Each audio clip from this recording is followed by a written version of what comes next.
continuación daré lectura a la primera parte del capítulo 1 del libro de Euclides a Java, Historia de los algoritmos y de los lenguajes de programación. Capítulo 1. El concepto de algoritmo. La palabra algoritmo proviene del nombre de un matemático árabe del siglo IX llamado Muhammad ibn Musa al-Khwarizmi, cuyos escritos traducidos al latín en el siglo XII tuvieron una gran influencia en Europa occidental. Por un lado, fue el iniciador de la rama de las matemáticas que hoy conocemos como álgebra. Por otro, fue el principal difusor del sistema de numeración decimal posicional que llamamos sistema árabe de numeración. En realidad, dicho sistema y parte de su grafismo se originó en la India, siendo los árabes meros transmisores del mismo. Su nombre compuesto significa literalmente Muhammad, hijo de Musa, nacido en Khwarezm, que es una región del Asia Central situada al sur del mar del Aral. En el siglo XII todavía predominaba en Europa el sistema romano de numeración, que como es sabido, carece del cero y hace extremadamente difíciles operaciones tan simples como multiplicar o dividir dos cantidades. El sistema árabe proporciona procedimientos sistemáticos para que estas operaciones, tan simples que todos los niños pueden aprenderlos en la escuela a muy corta edad. Esta forma de calcular fue desplazando rápidamente a los cálculos realizados mediante el ábaco, instrumento del que hablaremos en el capítulo siguiente, y recibió el nombre de algoritmo, pronunciación aproximada de al-Khwarizmi, en honor a su principal difusor. Con el tiempo, el término evolucionó y todo procedimiento sistemático y rutinario para resolver un problema matemático recibió, por analogía, el nombre de algoritmo. Actualmente, el nombre se sigue aplicando a tales procedimientos, muchas veces manuales o puramente teóricos, pero sobre todo a los que son realizados por un computador. Sin embargo, los algoritmos son mucho más antiguos que el nombre que han recibido en tiempos relativamente modernos. Por ejemplo, los sumerios en 2500 a.C. nos dejaron una tablilla de arcilla donde explicaban un procedimiento para multiplicar. Su sistema de numeración tenía símbolos específicos para las cantidades 1, 10, 60, 600, 3600 y 36000, y no disponían del equivalente al cero. Es fácil imaginar lo complejo y limitado del método, pero seguramente era suficiente para sus propósitos. Hacemos notar que esta civilización no disponía todavía de escritura en sentido estricto, ya que su legado se reduce a tablillas de arcilla grabadas con símbolos jeroglíficos. Los babilonios utilizaban un sistema de numeración en base 60, del que todavía quedan algunas reminiscencias en la civilización moderna. Ese es el origen de que un minuto conste de 60 segundos y una hora de 60 minutos. La operación de dividir la realizaban multiplicando el dividendo por el inverso del divisor, por lo que se hacía necesario un procedimiento para calcular el inverso de un número en base 60. Un 1 en la primera posición fraccionaria representaba un sexagésimo de la unidad, de modo similar a como, en nuestro sistema, 0. 1 representa un décimo de la unidad. La segunda posición se suponía multiplicada por 1 sobre 3600 y así sucesivamente. Por ejemplo, si punto indica la separación entre la parte entera y la parte fraccionaria de un número y utilizamos punto y coma para separar las cifras, el número 1, punto y coma 12.15 representa el siguiente número decimal. 1 por 60 más 12 por 1 más 15 sobre 60 igual 72,25. Igual que sucede con el sistema decimal, puede haber representaciones con infinitas cifras fraccionarias. Los números naturales cuyos inversos tienen una representación finita se denominan regulares.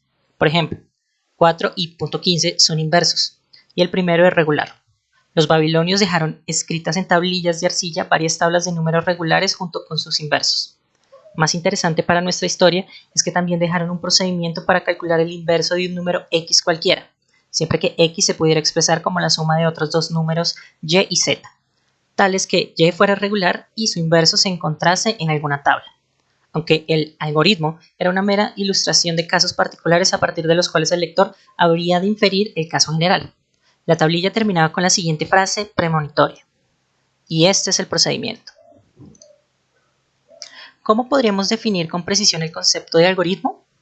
Veremos en el capítulo 3 que conseguir tal definición supuso a los matemáticos muchos quebraderos de cabeza. Para los propósitos de este capítulo, podemos ensayar la siguiente definición. Algoritmo: conjunto de reglas que aplicadas sistemáticamente a unos datos de entrada adecuados resuelven un cierto problema en un número finito de pasos elementales. Analicemos despacio los diferentes aspectos de esta definición, dando al mismo tiempo ejemplos de procedimientos que parecen algoritmos y que, sin embargo, no lo son. Conjunto de reglas. Aunque no se diga expresamente, todo algoritmo ha de ser descrito mediante un conjunto finito de reglas.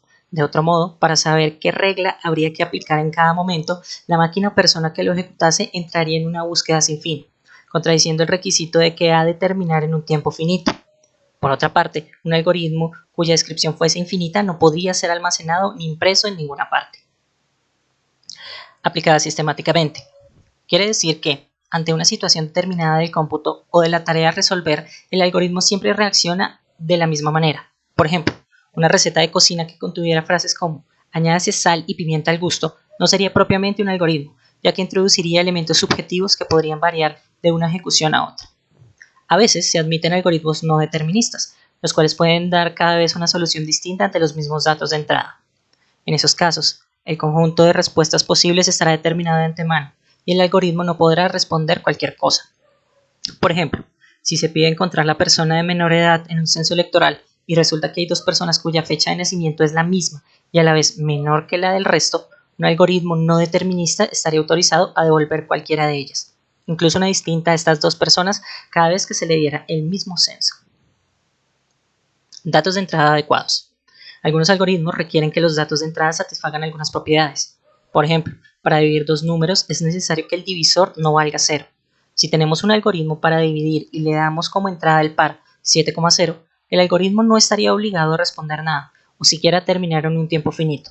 La definición solo se aplica a los datos de entrada que satisfagan las propiedades requeridas. Resuelven un cierto problema. ¿Qué es un problema? Los ejemplos que hemos puesto hasta ahora son multiplicar o dividir dos números. ¿Es un problema multiplicar 27 y 13? Normalmente diremos que no, sino que se trata de un caso particular o de un ejemplar del problema de multiplicar, ya que tendría poco interés hacer un algoritmo para realizar una sola multiplicación. Diremos que disponemos de un algoritmo de multiplicación si se resuelven todos los ejemplares admisibles de dicho problema. Si resuelve correctamente unos ejemplares, pero no otros, o si no termina para algunos ejemplares, entonces no será un algoritmo. Por ejemplo, disponemos de un procedimiento para determinar con una probabilidad arbitrariamente alta si un número es primo. Posiblemente dicho procedimiento es el que usa su banco para que usted pueda establecer una comunicación segura con su cuenta desde el ordenador de su casa. Con probabilidad muy baja, de orden de 10 a la menos 20, es decir, de 1 entre 100 millones de billones. Ese procedimiento dirá que un número es primo cuando en realidad no lo es. Como no resuelve completamente el problema de la comprobación de la primalidad, diremos que no es un algoritmo en sentido estricto. En un infinito número de pasos. Un algoritmo ha de terminar en un tiempo finito para todo ejemplar válido del problema que resuelve. Si no termina para algunos ejemplares o para ninguno, no es un algoritmo. Por ejemplo, en el capítulo 3 se sugiere un procedimiento para ver si una fórmula lógica es verdadera o falsa. Si es verdadera, el procedimiento terminará diciendo que lo es, pero si es falsa, no termina. No se trataría, por tanto, de un algoritmo. También existen diversos procedimientos para aproximar el número pi con cualquier grado de precisión requerido. Sin embargo, no disponemos de un algoritmo para calcular pi. Ello implica estar calculando eternamente, ya que el valor exacto de pi solo se puede representar con infinitos decimales. En matemáticas existen muchos procedimientos similares, por ejemplo, para calcular las raíces de un polinomio o la suma de una serie que aproximan la solución con un margen de error tan pequeño como se quiera. En sentido estricto no son algoritmos, aunque en la práctica se utilizan como tales, ya que resuelven el problema de un modo suficiente para nuestras necesidades. De pasos elementales. ¿Qué es un paso elemental? ¿Sería un algoritmo una receta de cocina, uno de cuyos pasos fuera hacer un cocido madrileño? Nadie dirá que tal acción es elemental para el humano medio, ya que se puede descomponer en acciones más sencillas y más comprensibles. Yendo en sentido contrario, si uno de los pasos de la receta fuera pelar patatas, ¿se trataría de un paso elemental?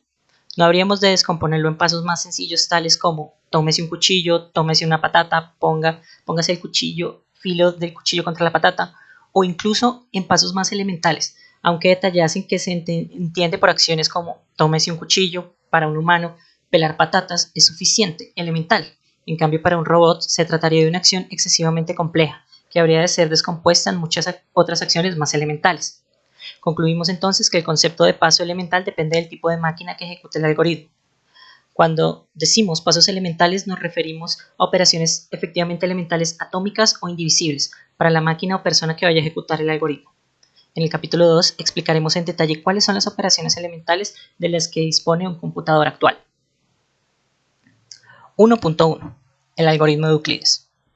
Sean A y B dos números naturales tales que A mayor que B mayor que 0, supongamos que D es un divisor común de ambos, es decir que existen dos números R1 mayor que R2 mayor que 0, tales que A igual a R1 por D y B igual a R2 por D. Entonces, A menos B es igual a R1 menos R2 por D. Es decir, D es también un divisor de A menos B. Mediante un razonamiento similar se demuestra que si D' es un divisor de A menos B y de uno de los números de partida A o B, entonces D' es también un divisor del otro. Ello nos lleva a concluir que, si sustituimos la pareja A, B por la pareja formada por A menos B y uno cualquiera de A o B, el conjunto de divisores comunes se mantiene invariable. Ahora imaginemos el siguiente procedimiento. Primero, reemplazar la pareja A, B por la pareja A menos B, B, siempre que sea A mayor que B, y por la A, B menos A siempre que sea B mayor que A. Es decir, nos quedamos con el menor de ellos y con la diferencia entre el mayor y el menor. Llamar A, B a la pareja resultante y volver al paso 1. Por lo dicho más arriba, está claro que el conjunto de divisores comunes a los valores originales de A y B se mantiene invariable a lo largo de todas las parejas A, B que se forman en el proceso. Por otro lado, toda pareja A, B cumple A mayor a 0 y B mayor a 0, porque siempre restamos al mayor de ellos el menor. Finalmente, la suma de ambos miembros de la pareja decrece en cada sustitución porque uno de los dos números decrece estrictamente. Ello nos conduce a afirmar que el número de parejas formado no puede ser infinito. Para convencerse, véase la figura 1.1. La pareja original determina un punto en el plano. Cada vez que reemplazamos A, B por otra pareja, el punto se desplaza hacia la izquierda o hacia abajo, al menos en una unidad. Sin embargo, nunca llega a salirse del rectángulo resaltado en blanco. Figura 1.1. Parejas de naturales formadas durante el algoritmo de Euclides.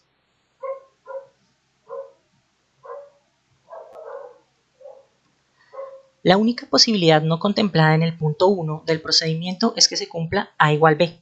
Necesariamente llegaremos a ella, según el razonamiento anterior. En ese caso, daremos por determinado el proceso. Los divisores del número alcanzado, incluyendo el propio número, serán todos los divisores comunes de la pareja original y de todas las intermedias. En particular, el propio número será el mayor de ellos, es decir, lo que conocemos como el máximo común divisor de dos números. Ilustramos el procedimiento con la pareja 60,18. Es decir, 6 es el máximo común divisor de 60 y 18. Este algoritmo, conocido como el algoritmo de Euclides, figura en el libro séptimo de sus elementos, escrito hacia el siglo III a.C. No se conocen referencias anteriores a dicho procedimiento, si bien hay numerosas evidencias de que el concepto de máximo común divisor y la simplificación de fracciones irreducibles equivalentes, proceso para el que es necesario calcular el máximo común divisor del numerador y el denominador, se conocían ya con anterioridad. Con una notación algorítmica actual, el algoritmo de Euclides tendría el siguiente aspecto. A mayor que 0 y B mayor que 0. Función máximo común divisor A, B, siendo enteros, devuelve M entero. Caso A mayor que B, entonces máximo común divisor de A menos B, B. A igual a B, entonces devuelve A. A menor que B, entonces máximo común divisor de A, B menos A. Fin del caso, fin de la función, M igual máximo común divisor de A, B. Las palabras clave fun y ffun delimitan el texto e indican que estamos definiendo una función. La segunda línea introduce el nombre de la misma y el nombre y el tipo de sus argumentos y resultados. La función recibe dos enteros, A y B, y devuelve un resultado entero M.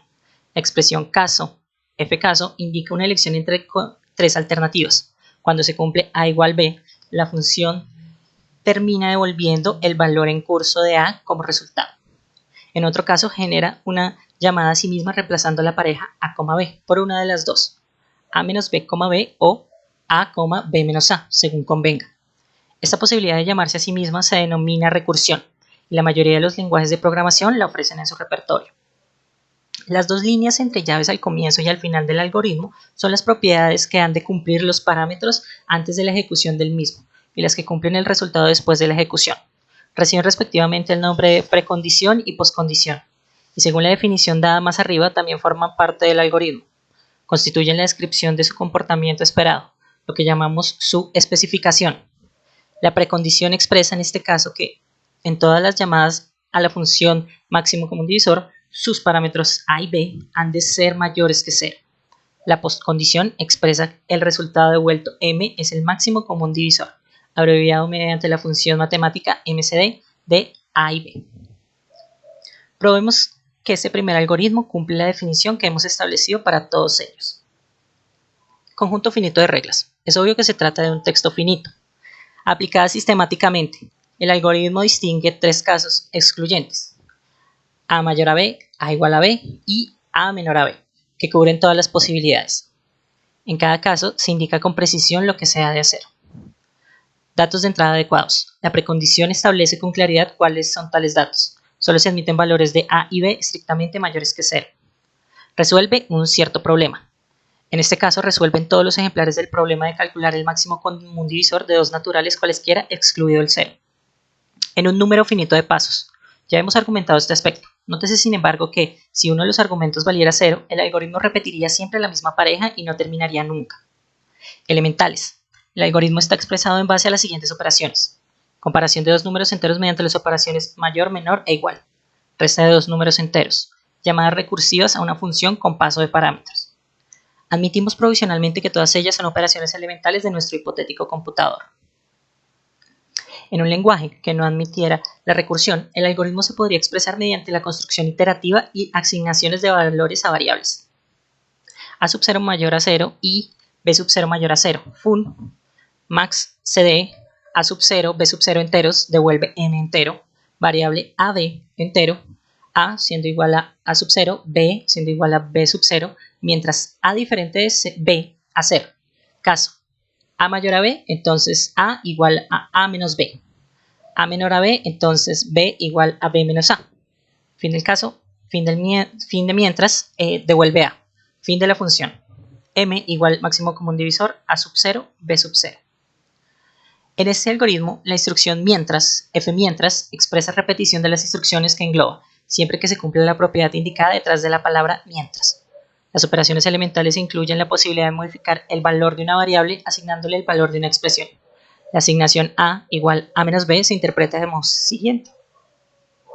Modificar el valor de la variable llamada a, asignándole la diferencia entre el valor que tuviera previamente la propia variable a y el valor de la variable llamada b. La repetición y la asignación de valores a variables forman parte del repertorio de la mayoría de los lenguajes de programación. El algoritmo se puede mejorar. Supongamos que lo usamos para calcular el máximo común divisor de 1000 y 3. Las parejas formadas se reflejan en la siguiente tabla. Es bastante evidente que si calculásemos de entrada el resto de dividir 1000 entre 3, es decir, 1, nos ahorraríamos más de 300 restas, ya que después de restar 999 igual 333 por 3 a 1000, obtenemos exactamente dicho resto. En todos los ordenadores, la operación de dividir dos números enteros forma parte de su repertorio de operaciones elementales. Llamaremos mod de módulo al operador que, dados dos enteros a y b mayores que 0, devuelven el resto de dividir a entre b. Por las propiedades de división sabemos que dicho resto cumple 0 menor o igual a mod b menor que b. Entonces el siguiente algoritmo recursivo calcula el máximo común divisor de un modo mucho más eficiente que los dos anteriores. A mayor que 0 y b mayor o igual que 0. Fun, max, cd, ab, siendo enteros, devuelve m entero. Caso b igual a 0, entonces devuelve a. B mayor a 0, max, cd, b, a módulo b. Fin del caso, fin de la función. M igual máximo común divisor de a, b. Nótese que ahora el primer miembro de cada pareja es estrictamente mayor que 0 y que al segundo le permitiremos valer 0. El máximo común divisor de un número mayor que 0 y 0 es el primero de ellos, ya que 0 admite como divisor cualquier número, excepto el propio 0. Nótese también que cada pareja sigue teniendo los mismos divisores comunes que la pareja precedente porque las parejas formadas son un subconjunto de las que se formarían mediante restas. Por tanto, los razonamientos anteriores siguen siendo válidos para esta versión. La correspondiente versión iterativa con asignaciones sería a sub 0 mayor a 0 y b sub 0 mayor o igual a 0, fun, max cd, a sub 0, b sub 0 son enteros, devuelve m entero. Variable a, b enteros, a, b es igual a sub 0, b sub 0, mientras b mayor a 0 a 0. A, b igual b, a módulo b. Fin de mientras, devuelve a, fin de la función, m igual máximo común divisor a sub 0, b sub 0, donde admitimos en nuestro repertorio elemental la posibilidad de asignar a una tupla de dos variables una tupla de dos expresiones. Muchas gracias.